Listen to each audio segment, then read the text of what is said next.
สวัสดีค่ะชวนทำขนมนมเนยง่ายๆกับ Easy Food by ชยาค่ะคลิปนี้มาชวนทำชิฟฟ่อนผลไม้รวมค่ะสูตรเค้กง่ายๆทำได้อร่อยด้วยค่ะเราไปดูวิธีทำกันเลยค่ะส่วนผสมกดดูได้ในรายละเอียดและคำอธิบายใต้คลิปนะคะเริ่มแรกเรามาเปิดเตาวอร์มไฟก่อนค่ะจะอบด้วยอุณหภูมิ160องศาก็จะเปิดเตาวอร์มไฟไว้ที่165ถึง170องศาเพื่อป้องกันไฟลดลงจากการที่เราเปิดปิดเตาค่ะต่อไปเราก็จะมาทำการแยกไข่ค่ะจะใช้เป็นไข่ไก่เบอร์2จำนวน4ฟองแยกไข่แดงและไข่ขาวออกจากกันค่ะโดยระวังอย่าให้มีไข่แดงติดไปในไข่ขาวค่ะพอแยกไข่เสร็จแล้วเราก็จะมาผสมกับส่วนผสมของไข่แดงกันก่อนค่ะ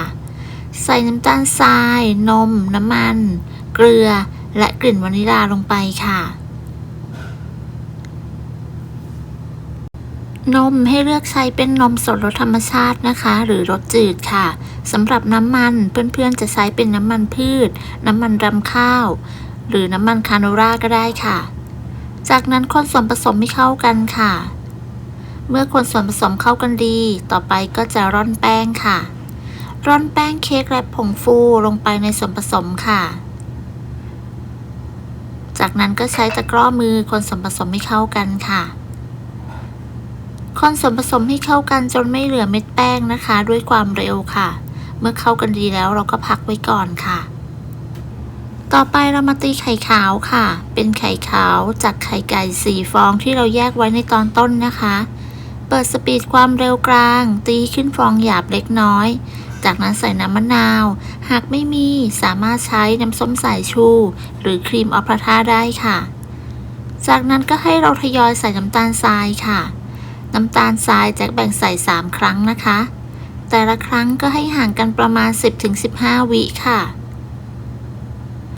เมื่อใส่น้ำตาลทรายไปจนหมดแล้วเราก็จะตีต่อค่ะตีจนกระทั่งไข่ขาวมีลักษณะเป็นสีขาวนวลเป็นริบบอนตั้งยอดอ่อนปานกลางประมาณนี้ค่ะ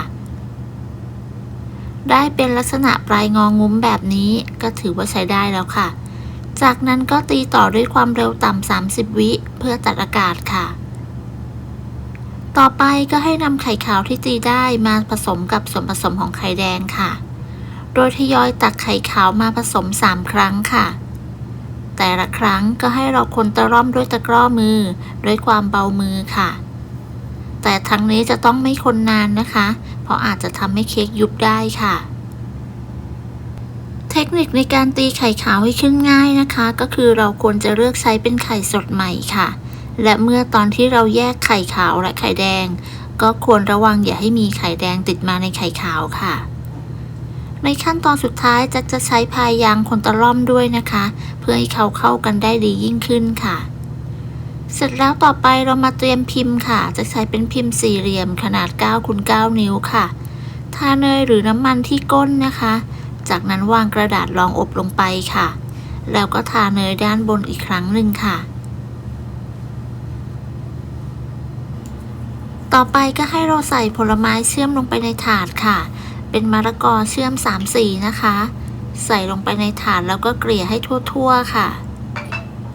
จากนั้นก็นำส่วนผสมเทลงไปในถาดได้เลยค่ะ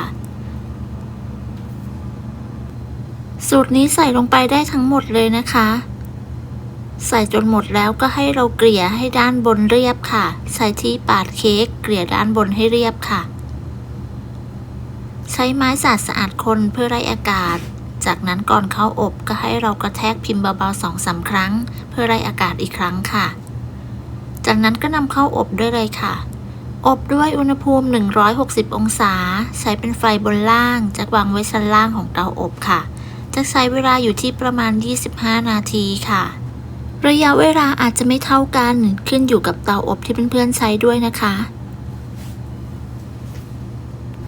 เมื่อเค้กสุกแล้วก็นำออกจากเตาแล้วก็กระแทกเบาๆ 2-3 ครั้งเพื่อให้เค้กเซตตัวค่ะจากนั้นพักเขาไว้ให้เย็นค่ะหลังจากเค้กเย็นเราก็มาตัดชิมได้เลยค่ะใช้มีดแสะด้านข้างค่ะทั้ง4ด้านนะคะแล้วก็กลับด้านแบบนี้ค่ะ จากนั้นก็นำถาดออกนะคะ แล้วก็นำกระดาษรองอบออกค่ะ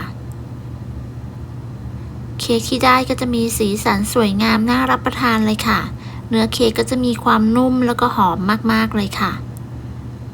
ชิฟฟ่อนผลไม้รวมสูตรนี้ทำง่ายๆนะคะไม่ยุ่งยากทำได้แน่นอนค่ะรสชาติหอมอร่อยรับรองว่าทานเพลินค่ะ